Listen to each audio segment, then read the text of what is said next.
तो आज हम दिल्ली सल्तनत की कहानी के बिल्कुल आखिरी पन्ने पलटने जा रहे हैं। सैयद और लोदी वंश। हाँ, 1414 से 1526 के बीच का वो दौर, जब एक कह सकते हैं 300 साल पुरानी सल्तनत अपनी आखिरी सांसें गिन रही थी। बिल्कुल। और आज की हमारी पड़ताल का मकसद सिर्फ ये जानना नहीं है कि कौन कब आया, नहीं, बल्कि ये समझना है कि एक इतनी मजबूत सल्तनत आखिर इतनी कमजोर कैसे हो गई। सही बात है।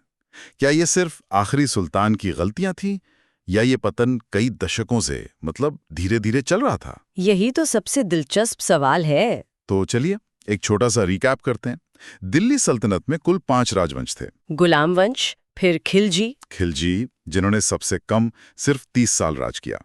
फिर आए तुगलक, जिनका शासन सबसे लंबा था, 94 साल। और आज हम चौथे और पांचवें यानी सैयद और लोदी वंश पर अपनी चर्चा को केंद्रित करेंगे। बिल्कुल, जो इस कहानी को उसके अंजाम तक ले गए। तो शुरुआत करते हैं सैयद वंश से 1414 से 1451 तक। ये एक ऐसा दौर था जिसे हम एक ट्रांजिशन पीरियड या संक्रमण काल कह सकते हैं। ट्रांजिशन पीरियड मतलब तुगलक वंश के बाद दिल्ली की ताकत बहुत सिमट चुकी थी। तो सैयद शासकों ने कोई बहुत बड़ा साम्राज्य नहीं बनाया, ना ही कोई बड़े प्रशासनिक सुधार किए। तो वो बस जैसे तैसे दिल्ली की गद्दी को संभाले हुए थे। बिल्कुल। अच्छा, सबसे पहले तो ये नाम सैयद, इसका क्या महत्व था? क्या ये सिर्फ एक नाम था? नहीं, इसका बहुत गहरा राजनीतिक मकसद था।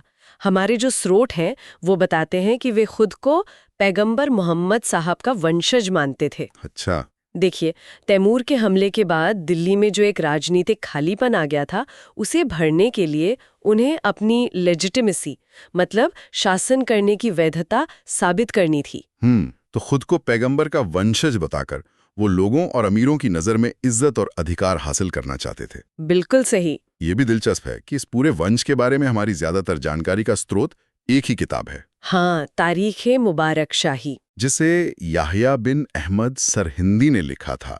ये एक तरह से उस दौर में झांकने वाली अकेली खिड़की है हमारे पास। सही कहा। तो इस वंश के संस्थापक थे खिज़्र खां, 1414 से 1421 तक। ये तो पहले फिरोज शाह तुगलक के अधीन मुल्तान के गवर्नर थे, है ना? जी, लेकिन कहानी में असली मोड़ आया 1398 में तैमूर लंग के आक्रमण से। खिज़्र खां ने तैमूर की मदद की और बदले में तैमूर ने उसे मुल्तान, लाहौर और दीपालपुर का गवर्नर बना दिया। और यहीं से सैयद वंश की नींव पड़ी। लेकिन यहाँ एक बहुत हैरान करने वाली बात है। खिज़्र खान ने दिल्ली पर कब्जा तो कर लिया, पर उसने कभी सुल्तान की उपाधि नहीं अपनाई। हाँ, वो खुद को रैयत-ए-आला कहता रहा। रैयत-ए-आला, इसका क्या मतलब है? इसका मतलब होता है जागीरदार या नुमाइंदा, प्रतिनिधि। हाँ, सोचिए, दिल्ली का शासक जो कभी सुल्तान कहलाता था, अब खुद को सिर्फ एक प्रतिनिधि कह रहा है। ये दिखाता है कि तैमूर के हमले ने सल्तनत की कमर किस हद तक तोड़ दी थी। मतलब ये सिर्फ एक उपाधि का बदलाव नहीं था, ये दिल्ली के घटते रुतबे का प्रतीक था। बिल्कुल। वो तैमूर के बेटे शाहरुख के नाम पर शासन करता रहा और उसे बाकायदा टैक्स भी भेजता था। उसने अपने नाम के सिक्के तक नहीं चलाए। तो एक तरह से दिल्ली की सल्तनत अब पूरी तरह से स्वतंत्र नहीं रही थी? नहीं, बिल्कुल नहीं। वो एक बाहरी ताकत की जागीरदार बन गई थी। हालांकि उसे सैयद वंश का सबसे ताकतवर शासक कहा जाता है, लेकिन दक्कन और जौनपुर जैसे इलाके उसके हाथ से निकल चुके थे।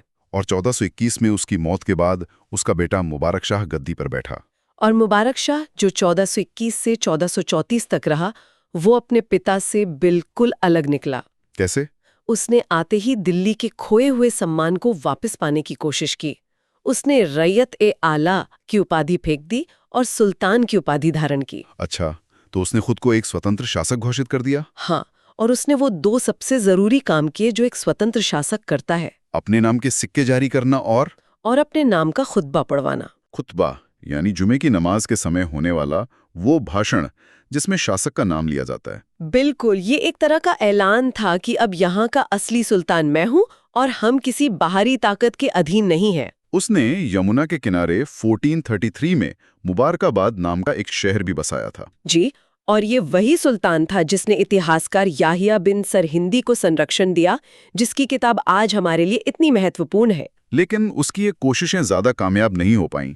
उसका अंत बहुत दुखद हुआ। हाँ, उसका कोई बेटा नहीं था और उसके ही वजीर सरवरुल मुल्क ने एक साजिश रचकर 1434 में उसकी हत्या कर दी। तो दरबार के अंदर की राजनीति उस पर हावी हो गई। बिल्कुल। इसके बाद के दो शासक तो मतलब बस नाम के ही सुल्तान थे, मोहम्मद शाह और आलम शाह। मोहम्मद शाह के समय तो असली ताकत वजीर के हाथ में थी, लेकिन यहीं पर कहानी में एक नए किरदार की एंट्री होती है, बहलोल लोधी की। सही पकड़ा। जब मालवा के सुल्तान ने दिल्ली पर हमला किया तो मोहम्मद शाह इतना कमजोर था कि उसे मदद के लिए सरहिंद के अफगान गवर्नर बहलोल लोधी को बुलाना पड़ा। और बहलोल ने हमलावरों को खदेड़ दिया। और इस मदद से मोहम्मद शाह इतना खुश हुआ कि उसने बहलोल को खाने खाना की उपाधि दी और उसे अपना बेटा तक कह दिया।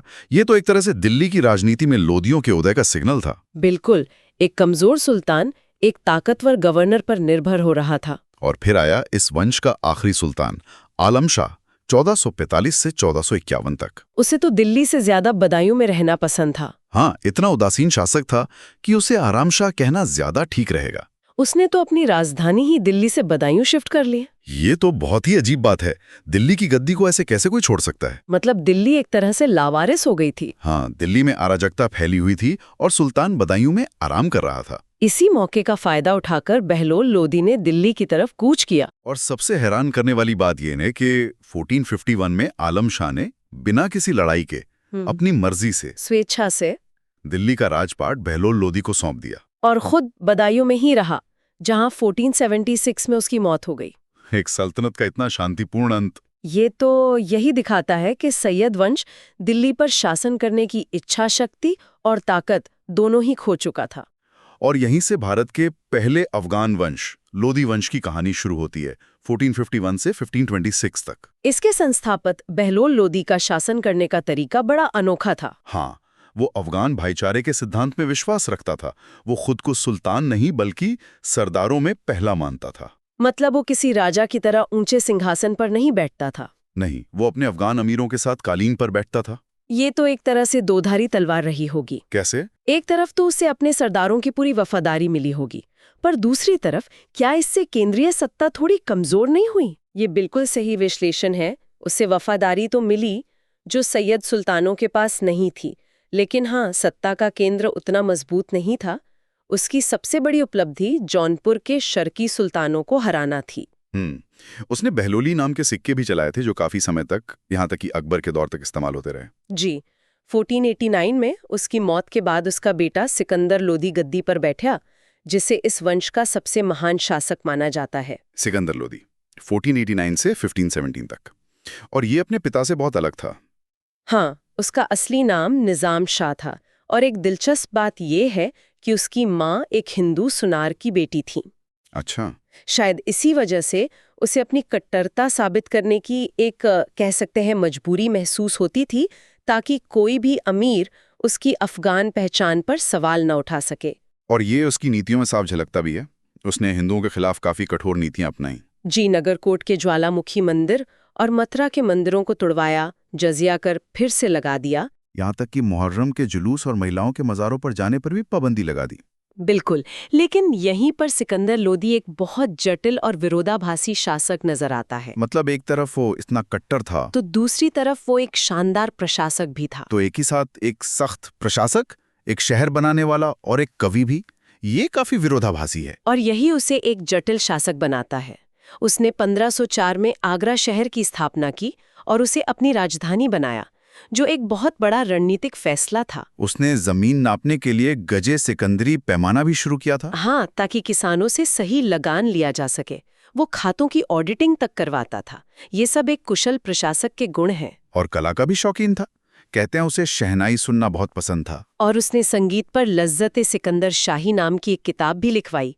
इतना ही नहीं, वो गुलरूखी के उपनाम से फारसी में कविताएं भी लिखता था। ये विरोधाभासी लोधी शासन के चरित्र को समझने की कुंजी है।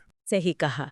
1517 में सिकंदर की मौत के बाद उसका बेटा इब्राहिम लोधी गद्दी पर बैठा, 1517 से 1526 तक, और वो दिल्ली सल्तनत का आखिरी सुल्तान साबित हुआ। इब्राहिम लोधी में अपने पिता जैसी प्रशासनिक कुशलता या दादा जैसी विनम्रता मतलब कुछ भी नहीं थी। नहीं, वो बहुत क्रूर और अहंकारी था। आते ही उसने सत्ता के लिए अपने भाई जलाल खां की हत्या कर दी। और उसका अहंकार ही उसके पतन का सबसे बड़ा कारण बना। बिल्कुल। सिकंदर लोदी ने अमीरों पर नियंत्रण तो रखा, लेकिन उनका सम्मान भी किया। इब्राहिम ने सिर्फ नियंत्रण करने की कोशिश की, सम्मान नहीं दिया। वो भरे दरबार में अपने बड़े बड़े सरदारों की बेइज्जती करता था। इससे अफगान अमीर, जो खुद को सुल्तान के बराबर समझते थे, वो उसके खिलाफ हो गए। और वो बाहरी मोर्चों पर भी कमजोर साबित हो रहा था। हाँ, उसने मेवाड़ के शासक राणा सांगा से 2 लड़ाइयां लड़ी।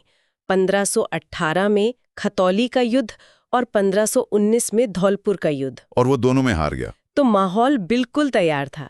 एक अलोकप्रिय और अहंकारी सुल्तान और उससे नाराज शक्तिशाली सरदार। और इसी असंतोष ने एक बहुत बड़ी साजिश को जन्म दिया। हाँ, इब्राहिम के अपने चाचा आलम खां और पंजाब के गवर्नर दौलत खां लोधी ने काबुल के शासक बाबर को भारत पर हमला करने का न्योता भेज दिया। ये तो अपनी पैर पर कुल्हाड़ी मारने जैसा था। वो सच में ये सोच रहे थे कि बाबर आएगा, दिल्ली लूटेगा और चुपचाप वापस चला जाएगा। ये एक ऐतिहासिक भूल थी। उन्हें लगा कि बाबर भी तैमूर की तरह है। वो आएगा, इब्राहिम लोदी को सबक सिखाएगा और वापस चला जाएगा। फिर वो आपस में गद्दी बांट लेंगे। लेकिन बाबर का इरादा कुछ और ही था। हाँ, वो भारत में सिर्फ लूटपाट करने नहीं, बल्कि अपना साम्राज्य स्थापित करने आया था। और इसी न्योते का नतीजा था 21 अप्रैल 1526 को हुआ पानीपत का पहला युद्ध, बाबर बनाम इब्राहिम लोदी। और इस लड़ाई का नतीजा हम सब जानते हैं। बाबर की छोटी लेकिन अनुशासित सेना ने, जिसमें तोपखाने का इस्तेमाल हुआ, इब्राहिम लोदी की बहुत बड़ी लेकिन बिखरी हुई सेना को हरा दिया। और यहीं पर इब्राहिम लोदी से जुड़ा एक अनोखा तथ्य है कि वो दिल्ली सल्तनत का एकमात्र सुल्तान था जो युद्ध के मैदान में मारा गया। बिल्कुल।